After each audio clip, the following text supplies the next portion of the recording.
There's a tweet we just made on our Twitter, Hot News Talk Radio, on Twitter saying, fact, it's not government's money. It's money taken from you and redistributed by a D.C. mafia, Congress.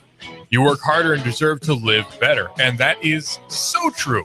True in so many ways that I can't even list them all, but I'm going to try to anyway. This is Best Shot here on Hot News Talk Radio. This is your show. This is me. This isn't about me. Because what am I? I'm a guy with opinions, right? That's cool. Opinions are great. Facts are better. So we're going to try to get as many facts out there as we can. This is Best Shot Hot News Talk Radio, your show. You can call in anytime you want, 423-800-8949. That's 423-800-8949 is the number to call in here at Hot News Talk Radio, AM 1240, and hotnewstalkradio.com. Check us out on the TuneIn Radio app for your smartphone. That's TuneIn Radio on your smartphone. You can listen to us streaming live there on the TuneIn Radio app. Now, here's the thing about taxes and about inflation and about your money. You know, we claim, and there's benefits to republics and democracies, and that's why we have a mix of both in the U.S. We're a democratic republic, which is a genius setup, because in a democracy, you have something called the tyranny of the 51%, which is a political concept where you've got 51% of the people saying this is how things should be. So then the other percent, the 49%, is essentially being ostracized, and it doesn't have the same rights that the 51% now has. They've had their say, and you have nearly a majority that's had its say, but it doesn't get its way. So in a democratic republic, you have a set of rules, the Constitution, which then have to be followed, right? So you have a indirect democracy like we have here in the U.S., where you have representatives and you have senators who then make the laws and rule on laws in the form of the Supreme Court, and it all gets to be kind of convoluted the way we have it set up now, but originally it was very cut and dry. The problem, though, with a non-direct democracy, and one of the few problems I have with a non-direct democracy, is you don't know where your money goes 9 times out of 10, right? Because you are giving money, whether you like it or not, to the government. Now you can say, well, I don't pay this or that tax. Well, you're probably paying sales tax, though, because if you've ever bought anything, especially gas, if you ever bought anything, then you're going to be paying taxes on whatever. You're paying taxes. You're paying taxes on gas. You're paying taxes on groceries, although I don't think you do that in Tennessee. You're paying taxes on just any commodity you're buying, most likely. You've paid taxes at some point. And that tax money is, of course, going to the state and federal and local governments. And, you have the county, the city, the state, and you have the federal governments, which all are taking money from you.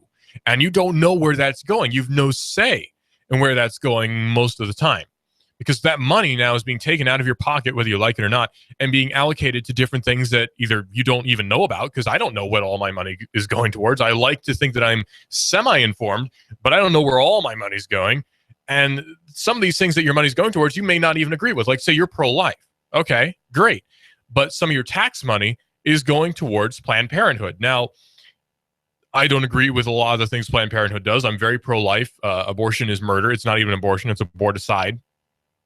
So I don't agree with my money being given towards this cause, especially when it's being done against my will. That's kind of a big deal when that happens, isn't it? Where your money's being taken from you and then being used for something you don't agree with. Now, people always say, oh, well, you sign a social contract when you are born in this country somehow, and you agree that you are going to pay taxes in order to uphold this democratic republic, which we all agree to live in somehow, even though I don't remember consenting to any sort of document which says that my taxes will go to this or that clause. Somehow people still use the phrase social contract without ever having read the book, first of all, the social contract, or understanding even the concept of what one is, because a contract by definition has to be voluntary. And they'll say, well, you volunteered by buying something, right? You volunteered to the social contract because you purchased something at some point, which again makes no sense. So that tweet I think is really good. It's on Hot News Talk Radio on Twitter. Again, the tweet is this: fact, it's not government's money. It's money taken from you and redistributed by DC mafia, Congress. You work harder and deserve to live better. And Congress and the whole governmental system we have, all the folks in government really are comparable and possibly even worse than the mafia, because I think the government has a much bigger death count than the mafia ever did. Because you can make all sorts of arguments about the mafia, You know, the Italian mafia, the Jewish mafia, the Russian mafia, what have you. Irish mafia, big one. Cool guys. Bunch of different mafias, right? And you can make all sorts of arguments about how, look, they broke the law, and look, they killed people, look, they killed innocent people, and that's true. But they still haven't extorted nearly as much money or killed nearly as many people as government has. And that can be any government. I'm not just demonizing the U.S. That's Russian government, particularly, you know, the pogroms from back in the day, German government, any government you want to name has got a body count somehow and is extorting money somehow because you're not agreeing to paying it, right? There's no consent going on here. So your money's just being lifted out of your pocket and then allocated to some place where they say this is for the common good, which the common good for someone is not the common good for another person. So this whole argument goes out the window. People, and especially liberals, do not understand the whole concept of taking responsibility for yourself.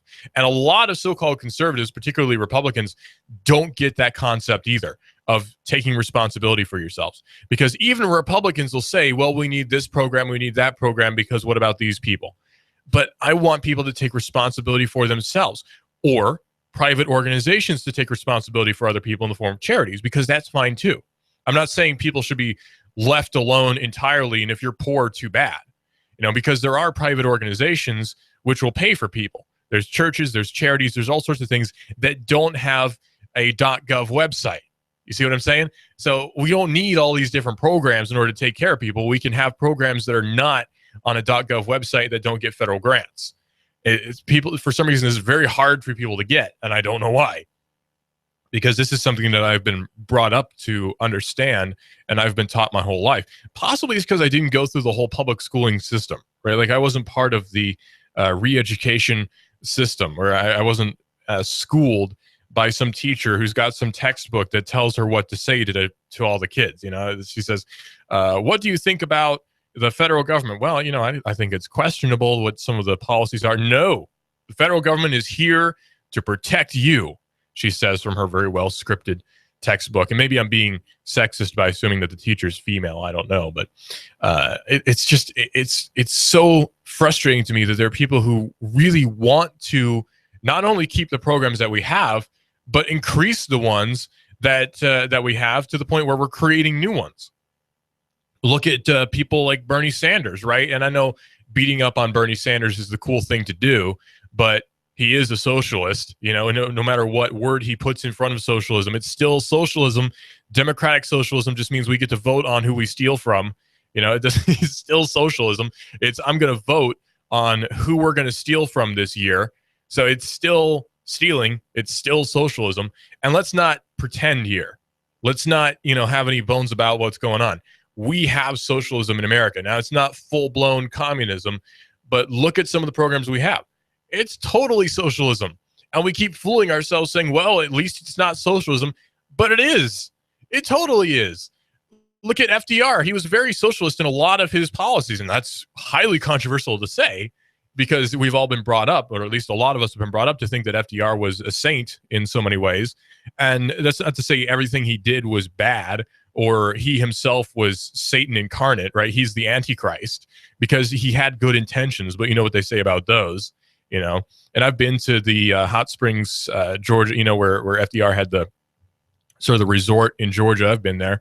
And, you know, you read the plaques and stuff and you look at all the pictures of him with the kids and you think, wow, what a cool guy. But then you remember, well, you know, the money that went to fund so many of these programs is being taken from everybody, poor people, rich people, middle class, you know, if you want to break it up into classes, all this money is being taken from all these people and then allocated in programs that they couldn't have agreed to. Like Social Security. Again, there are probably a lot of people in America, and I know there were, who didn't agree with Social Security, but it still got pushed through. Now, what if all those people said, well, I'm going to opt out of Social Security, I'm not going to pay towards it? Oh, well, you know, then I can sort of understand. But no, we are all, whether we like it or not, paying towards it. And it just doesn't make any sense because it's non-voluntary now. You now have a non-voluntary society where you are being forced to do things, which doesn't sound like something that Thomas Jefferson would have been a fan of, or George Washington, or really anyone who signed the Declaration or the Constitution. We got a caller on the air. Caller, what's up? I love your topic. I figured you'd make it a kick out of this since my daughter's taking a test, and one of the questions was, what's a Republican, what's a Democrat, and I said, well, she spoke to me, and I said, she asked me for help. I said, well, put down there, they're vile creatures, equivalent to the pigs. And this is a no platform. They believe in killing unborn babies, slaughtering them by the use of chemicals, chopping, slicing, dicing, and even watching them die on the table if they're born alive. Right. They believe in stealing your money, redistributing your wealth, controlling your business in every aspect of your life. Basically, they're thugs and slugs. She wasn't writing it down. That's my problem. Is from the time she was born till about 6, I taught her to say Democrats are bad people. But then at 13, she doesn't unfortunately say that anymore because she's a teenager. Now that is. Those darn teenagers don't listen anymore. Okay, that's all I have to say. All right, thanks. No, teenagers are very bullheaded, and I think teenagers are a lot like older people, actually, because the baby boomers now are in their 50s and 60s, retiring, and I noticed that because I know quite a few older people, and I very much respect most of the older people I know. Most of the boomers, my parents are boomers. Most of the people I work with are in the baby boomer generation. I greatly respect a lot of them because I don't think the generation you're born in defines who you are. But I'm noticing something about older people is they tend to be, and this is a broad generalization, tend to be almost as bullheaded as teenagers are, which depending on their position is good, depending, because you have a lot of older people who are very, very socialist and you can't tell them anything. And it reminds me of talking to a teenager where they say, well, things are just the way they are because the way they are, and I like it that way, and you can't convince me any differently. And I'm like, am I talking to a 13-year-old here? You're supposed to be an elder, right? You're supposed to be wise, but you're not seeing my position here. At least acknowledge that I have a legitimate point. You can disagree with me all day, but at least acknowledge that there's a point to be had here. I don't know. It's crazy. I think that bashing older people and bashing younger people is futile. Instead, we should be looking at individual points instead of looking at their ages. It's a number, right? But anyway, no, it's totally ridiculous.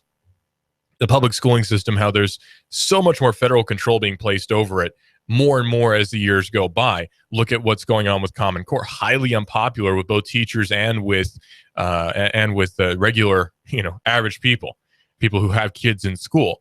They complain about the math is crazy. They say it doesn't make any sense. They're using weird illustrations that make it even more complicated than if you just put an equation on paper.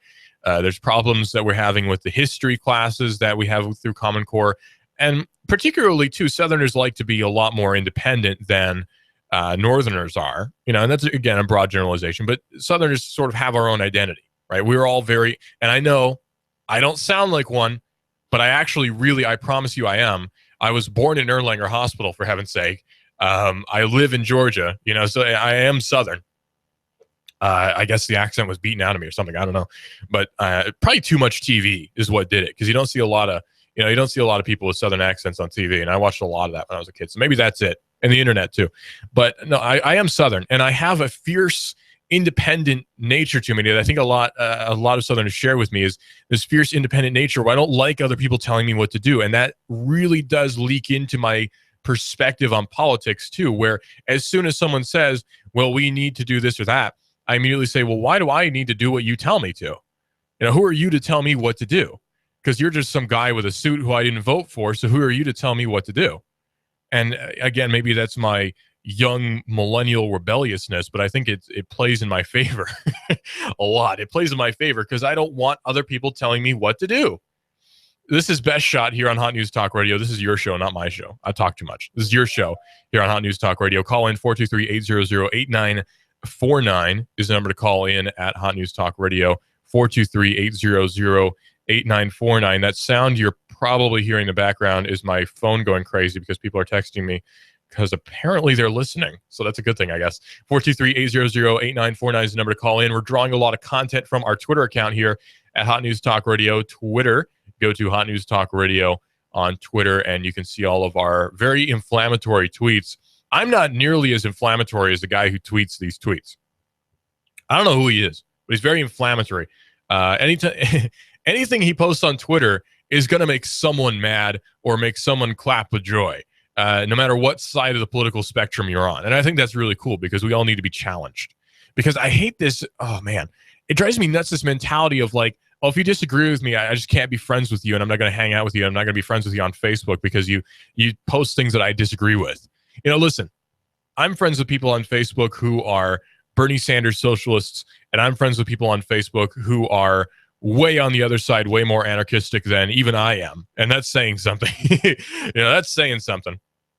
Because I do believe we need sheriffs, and I do believe there needs to be a court system, and I do believe in a lot of the systems which the founding fathers believed in. I think the Constitution is a great document. I can't find a flaw in it personally, and I'm not a lawyer, and I'm not a constitutional lawyer by any means, but I can't find anything wrong with the Constitution, so I'm fine with the system that's there. The problem is how it's been twisted and manipulated, and the words have been reinterpreted so that we have what we have now. Because people say, "Whoa, it's constitutional." Is it though?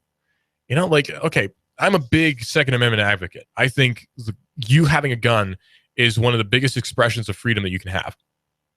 You can own, and this is a big misconception too, you actually can own a machine gun if it was manufactured before 1986. So I want you to buy a machine gun if you can afford it. I know it's like $15,000, but it's a great investment. I think you should be able to own a machine gun. And the law backs me up because you actually can own a machine gun. The ATF will back you up too. You just got to pay $200 in extortion money to the feds to buy it. But the Second Amendment is something that I'm a really big advocate. Again, it says very plainly, a well-regulated militia, being necessary to the security of the free state, to the right of the people to keep and bear arms, shall not be infringed. And then that went on for several years.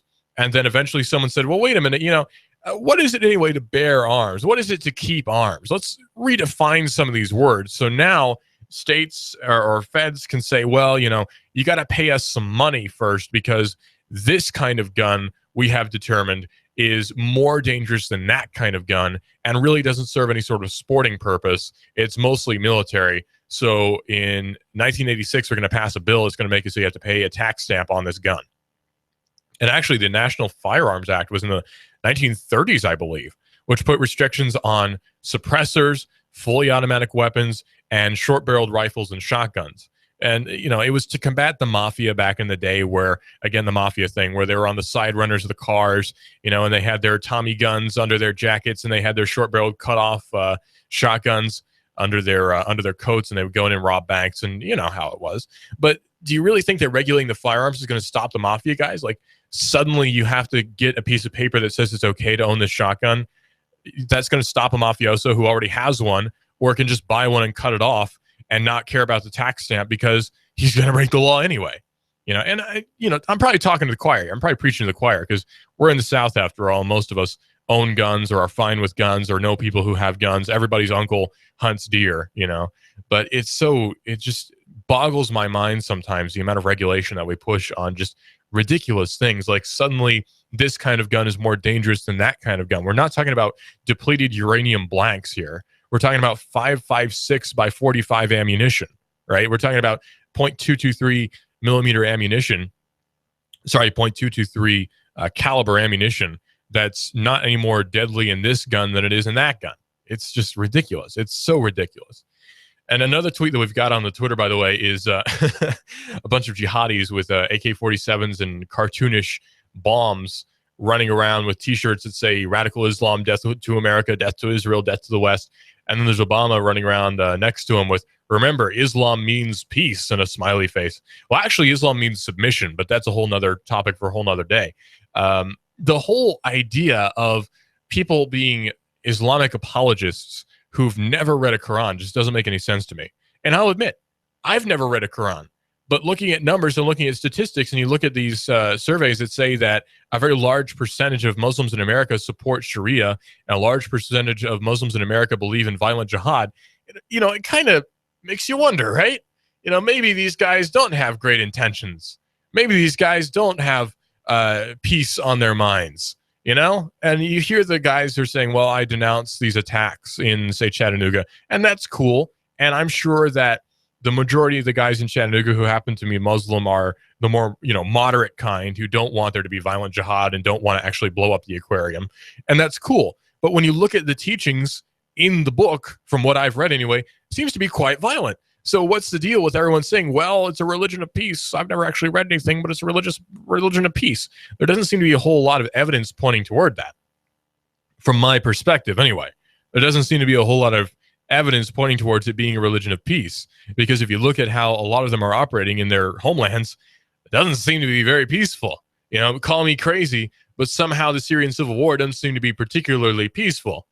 I don't know. Maybe I'm nuts. Number to call in is 423-800-8949. That's 423-800-8949. Check us out on Twitter, Hot News Talk Radio on Twitter, and Hot News Talk Radio on the TuneIn Radio app. This is Best Shot, your show. Call in 423-800-8949.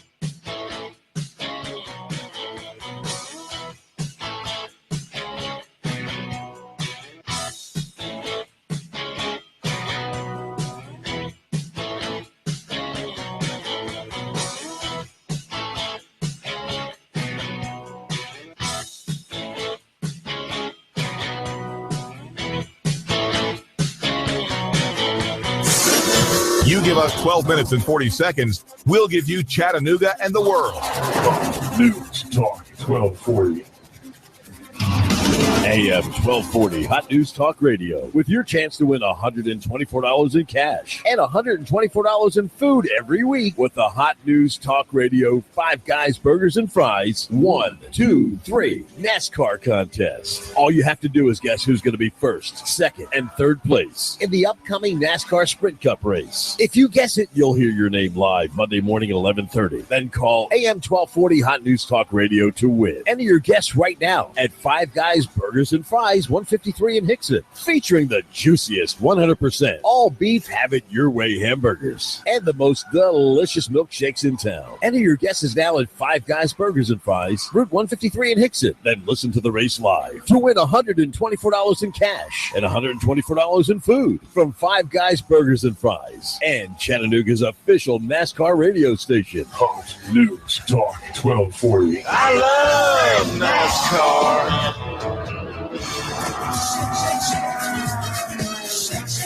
Shake, shake, shake it at 5 Guys Burgers and Fries. The most delicious and unique milkshakes. How about this for delicious and different? Add freshly cooked bacon to any milkshake. Is that even legal? You bet your milkshake and booty it is. Chocolate caramel bacon shake.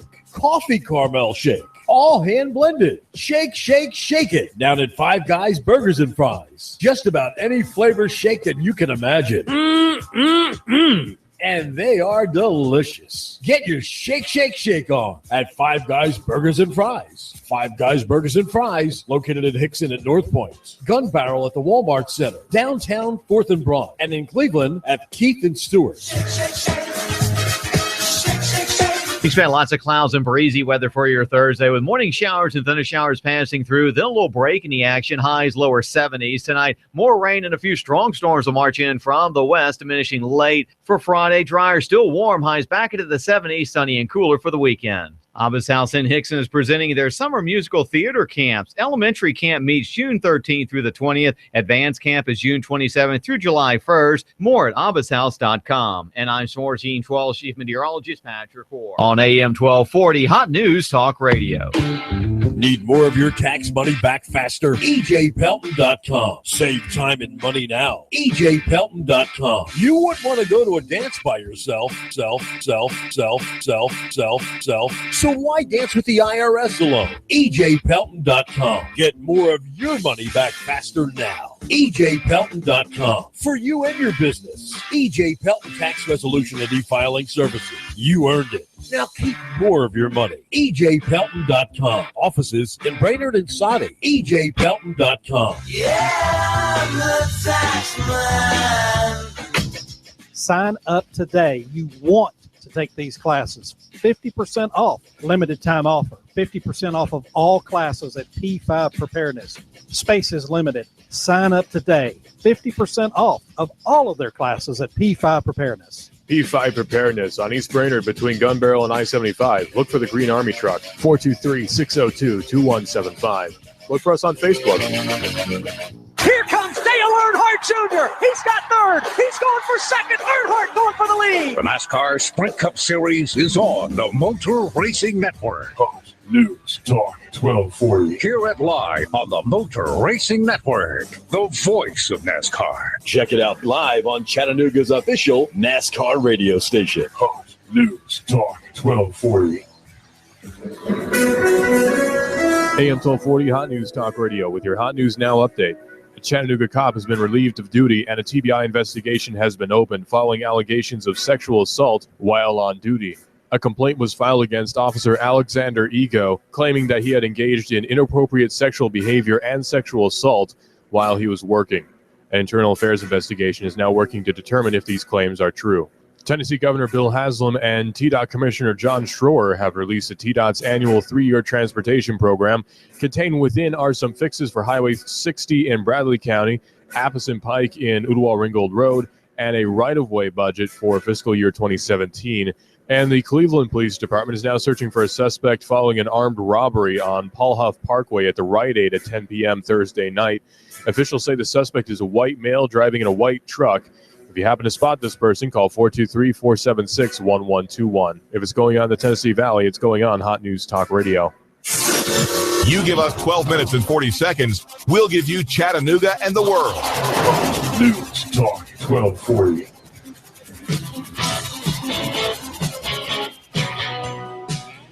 There is a population crisis in the United States, and it doesn't have anything to do with overpopulation. Instead, it's kind of an underpopulation, actually. Not the kind that you would expect, though. This is Best Shot here on Hot News Talk Radio, AM 1240, and hotnewstalkradio.com. Can't remember who I am. Number to call in is 423-800-8949. That's 423-800-8949. According to the United States Census Bureau, people over 65 and older, will outnumber children under 5.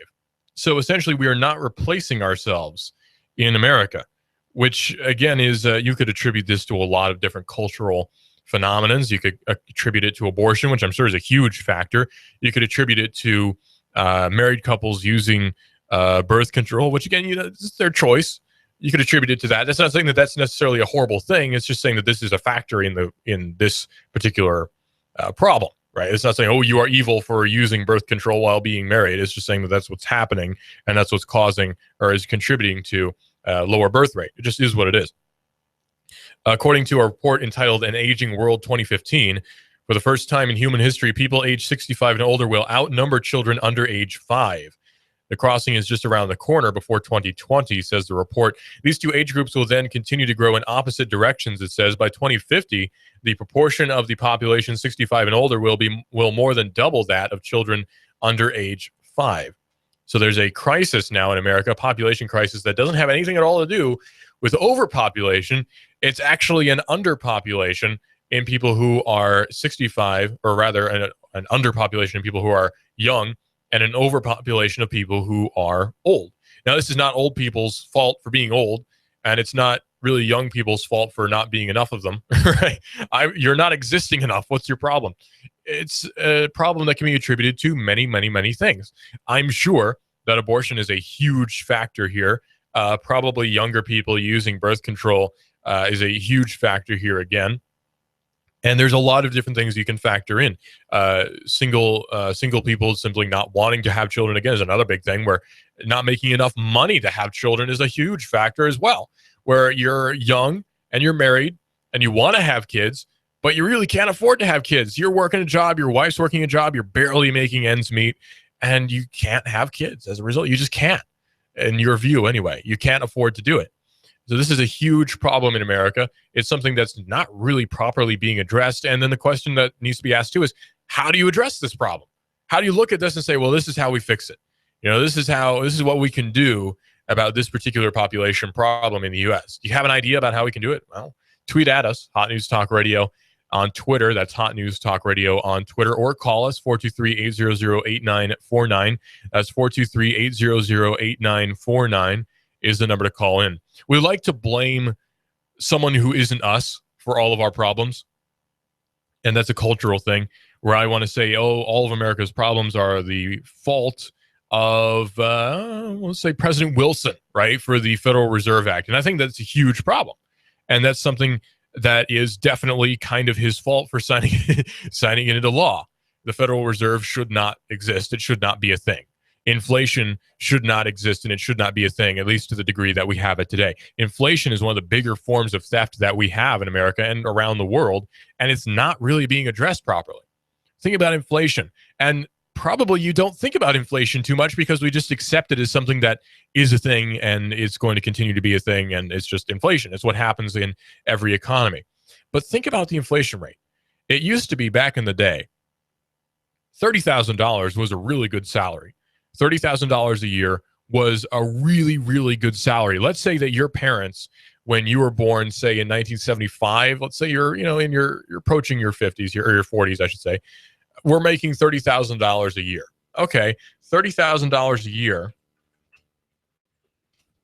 This inflation calculator to work here. $30,000 in, say, 1975 is, I guarantee you, worth quite a lot more then than it is now. So let's say $30,000. I'm just bringing up this calculator here. In 1975, which is a year I'm sure a lot of you remember, compared to 2016, $30,000 in 1975 is worth $136,719.65 in 2016. You see where the problem comes up here now, because companies will say, well, $30,000 is still a good salary. And it's not like the companies can say, well, now we can afford to pay all of our mid-level management $136,000, or say $140,000 to round it up. It's not going to work that way. And most of us today would say, wow, $135,000 is a really good salary. But it's the equivalent of $30,000 in 1975. You see what's happening here. Inflation is the cause of so many problems in the U.S. It's the cause of a lot of what we constantly refer to as income inequality, right? Where we're talking about people who are in the top 1% and the 99% and whatever calculation they get to achieve that number. I don't know. But it's still, it's a very big problem. Inflation is one of the biggest causes of, say, poverty in the U.S. because it used to be $1 could buy you a lot more than it can now. Let's just put in the calculator how much $1 was in 1975 compared to 2016. $1 in 1975 was $4.55. Okay, let's round it down to $4.50 because why not? $4.50 today. That's crazy. $1 in 1975 is worth $4.50 today. And think about this too. This is where the theft really comes in. If I had a US dollar greenback from 1975 and I went to spend it today at Dollar General, how much is it worth? It's not worth $4.50. It's worth $1 in the present evaluation of what a dollar is worth. So if I have that dollar or that quarter or any unit of currency in our present understanding of currency, if I take that unit to Dollar General and spend it, they're not going to say, oh, this is a 1975 dollar. This is actually worth $4.55. So you get a huge discount on any one of these items. It doesn't work that way because it's worth the same as every other dollar that we have now, worth in air quotes. So you're having a lot of money being stolen from you. Your money's not appreciating in value. It's actually depreciating in value over time immensely. You have $30,000 saved up in 1975 for putting towards, say, your retirement. You're thinking that's a lot of money. But say your retirement comes around in 2016, guess what? That's not worth jack anymore. It's certainly not going to support you for a retirement by any stretch of the imagination. Now it's essentially you've had that money robbed from you. And that's a very huge problem in America, something that no one wants to address because everyone says, well, we need inflation because we need this or that, and it supports the economy, and think about the stocks. And it's a problem. There are assets you can buy that actually do appreciate in value, or maybe it's inflation that causes the illusion that they appreciate in value. I don't know. But say you buy a gun. A gun is a good investment because now you've bought this gun. You have this asset now in your possession, which you can then resell later on for a larger amount of money if you want to resell it. And it's just a good asset to have because it is useful, right? If you live, say, in a property that has a coyote problem, which I do actually, so my firearm is very useful for that. Not just for killing them, but for scaring them off because they keep threatening my dog and it drives me nuts. So it's a useful thing to own. It's not like you can have too many of them. No one complains about having too many guns. Most people complain about not having nearly enough. So you can't have too many of them. So it's a problem with inflation. Inflation is one of the biggest problems in the U.S., and no one wants to talk about it. No one wants to confront the inflation issue for some reason. Not even people on the libertarian side of the spectrum I've seen confront inflation, say inflation is one of the biggest forms of theft we have. I don't see it. It's crazy. It's absolutely crazy. But it's not being addressed nearly enough. We have a huge problem in the U.S., and we have a lot of big problems in the U.S. It's just not being confronted nearly enough. Again, abortion is a huge problem in the U.S., not being confronted nearly enough. The currency issue is a huge problem. It's not being confronted nearly enough. You have problems of corruption in politics that are not being looked at. You have problems of the stock market being propped up by government. You have problems of, say, government being involved in business, which is not being addressed nearly as well as it should be. It's crazy. It's just a shame the way things are.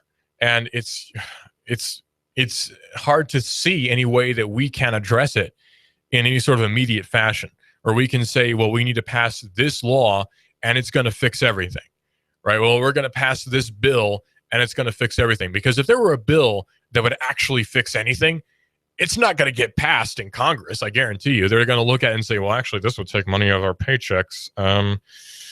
Yeah, about that bill, we're not going to pass that one. In fact, we're going to amend it a lot. And now we'll pass it because now it doesn't actually do anything. And it's sort of a do nothing bill. And we're going to pass it now. You see the problem. It's a huge one. And again, not being addressed.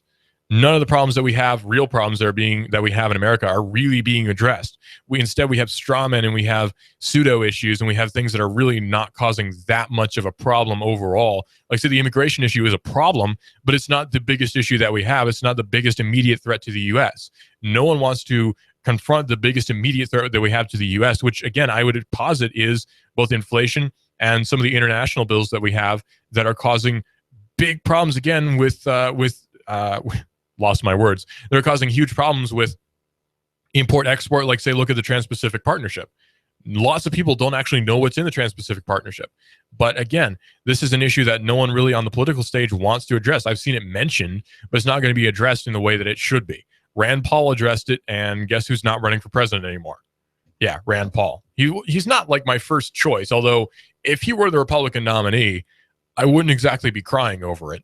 But he has some problems of his own. I loved his filibuster of the drone issue. I thought that was great. His stance on privacy 9 times out of 10 is great.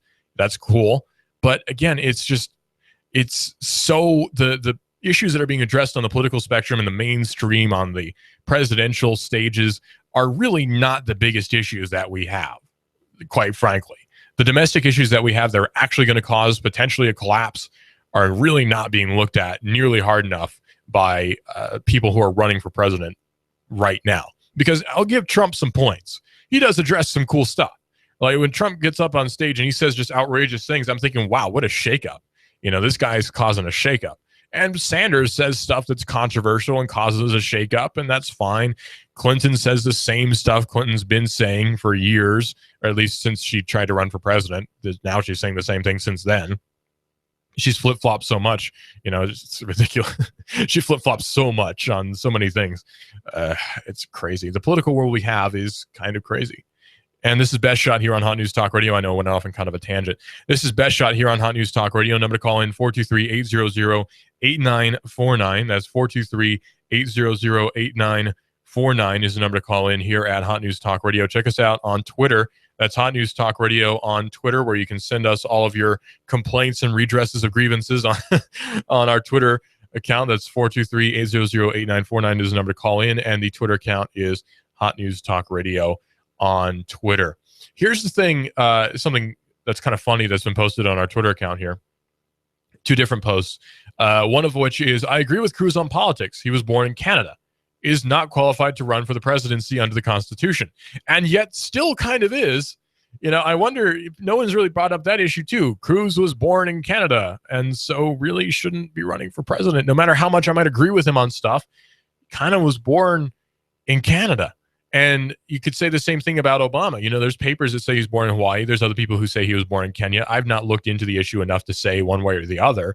But if it comes out somehow 20 years later that he was born in Kenya, what do you do about that? Do you redact every political action he's made since the presidency? Do you say, well, his executive actions now have to all be repealed? Everything he's done politically since becoming president has to be drawn out of the political spectrum and say, this is not legit anymore. I don't know what you do after that. Does anyone? Because this is not an issue that I know of that we've ever confronted before. It's kind of weird. But anyway, something else that is not being really looked at very closely is something that's just popped up in the national political spectrum, the national political scene, which is a DC who's being called the DC Madam, who's someone who actually died in 2008. She mysteriously, supposedly, hung herself in a shed. Yeah, but there's a lawyer, her attorney, who says that there's an election bombshell that's already online, according to U.S. News. They describe him as a colorful litigator who represented the late D.C. Madam Deborah Palfrey and threatened this week now to release call logs of his former client, whom he says are very relevant, or rather he says the documents are very relevant to the 2016 presidential election. That's what he says to U.S. News. Those records, he says, are already digitized and posted online somewhere. Montgomery Blair Sibley says that the records will become public if he fails to reset a 72-hour countdown clock, which could cut short his soft 2-week ultimatum for federal courts to consider lifting a 2007 gag order, which covers the records, lest he deem that order void. The countdown clock is a safeguard, Sibley says, that ensures that if he disappears, the records will be published. Inevitable release, he says, may also de-incentivize violent acts against him to prevent their disclosure. Now, what is contained in these call logs that Mr. Sibley happens to have, or Sibley, I should say, happens to have? We don't know. Apparently, it's a bombshell. That's what he's describing them as. Now, in light of a lot of the controversies we've seen about politicians having affairs, and you've seen the National Enquirer article and, you know, all that stuff that's going on, it does make you wonder if there's some connection here. Now, I'm not saying outright, and I don't really believe that Ted Cruz has had affairs with 5 different women and all the different allegations that the National Enquirer has brought to light. But it does show the impact that an article can have, and it does show the impact of just online speculation can have in the political race, because now people are still calling into question Ted Cruz's fidelity.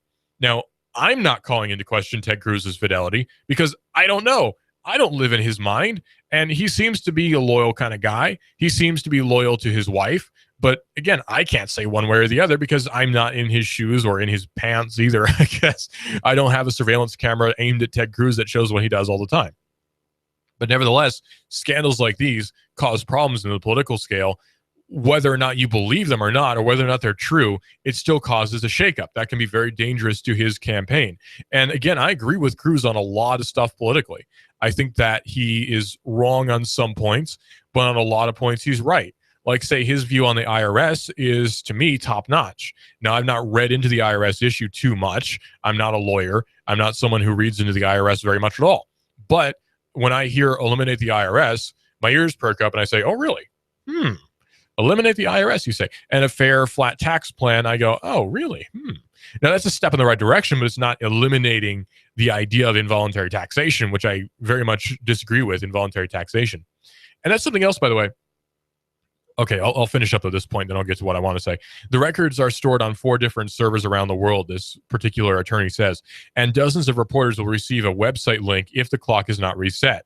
He says he loaded the information online in January when he decided to publicly claim the records are relevant to the presidential race. He says there's a link right now that if you would have access to the records. He says about the website, if I die, disappear, whatever, they will be out. A similar tactic was embraced by Julian Assange back in 2010 with the release of an encrypted insurance file that could be unlocked with a password if the besieged transparency advocate chose to distribute it. So having a time-locked or password-locked file that has very controversial records in it is a strong strategy. It's a good strategy.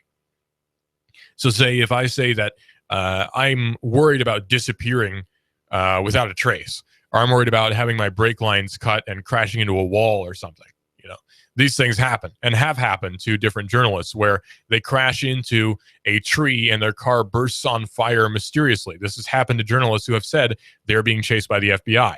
Look it up. It's happened.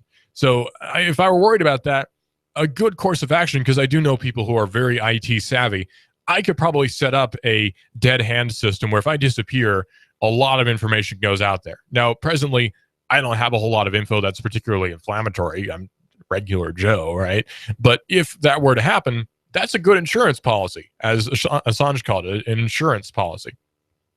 So this is Best Shot. This is your show. We're reading tweets you've made. We're reading tweets that have been on our Twitter account. Go to 423-800-8949. Give us a call. You can call us about anything you want. 423-800-8949 is the number to call in. That's 423-800-8949. 420-809-8949 is the number to call in. By the way, here's a fun little trick you can do with your phone. If you call a particular number, it's 1-800-444-4444. You can actually get a MCI to read back your number. Check it out. Our system indicates you are calling from 423-800-8949. If this is the number you are calling about. So that's the number if you want to call in. That's 423-800-8949. That number, by the way, is called 1-800-ALL-4s. Because it gives you a readback of what number you're calling from. Number to call in is 423-800-8949. Local Chattanooga 423 represent number 423-800-8949. Check out our Twitter. That's Hot News Talk Radio on Twitter. And I want to give out a thought that I was thinking about. It's not original, but it's a thought that a lot of people have, and it's a thought I want to share because maybe you haven't heard it. Because if you're listening to a lot of talk radio, which I do, if you're listening to a ton of talk radio, you're probably only hearing the narrative of left versus right, Republican versus Democrat. And it's all, to me, it all sort of meshes together and becomes the same thing when we're talking about Republican versus Democrat. Because a lot of times there's not a whole lot of difference between them. They cross the aisle a lot. And, the whole thing just sort of meshes together. But here's something that I've thought about that I think is kind of interesting. Leftists are constantly going on the attack and saying that, well, look at how violent conservatives are. Look at the violent policies conservatives have. But here's something that I've been thinking about socialism, because the whole rise of Bernie Sanders has made me think about this a lot. Some of the thoughts I've had about socialism for a long time. Socialism and big government in general, be it socialism or be it a huge republic or an empire or whatever, are always backed by force, whether the advocates for it like it or not. And that's something that's kind of funny about Sanders people, because a lot of times they're big critics of police, which they have a right to be. They're big critics of police, and they hate the cops, and they hate police, and all these things. And the funny thing is, their policies have to be enforced by someone. Because if we increase tax on the rich, or we increase tax on anyone, and somebody says, well, I'm not going to pay it, and it's a mandatory tax, and it's, if you don't pay it, you're going to get a bigger bill and a bigger bill and a bigger bill and a bigger bill until someone enforces it and comes in and drags you off to jail. Okay, so there has to be a violent enforcement wing no matter what with leftist policy, because that's how it always is. That's why when you have a big communist government, there's always mass killings. Always. You have a big communist government that comes into power, they start killing people. Now, you could say the same thing about the sort of leftish fascism. We have democratic, or rather national socialism like Hitler had. Lots of people died. Lots of civilians died. You have communism like Stalin had. Lots of people died. You have Maoist communism. Lots of people died. You have you say communism with Pol Pot.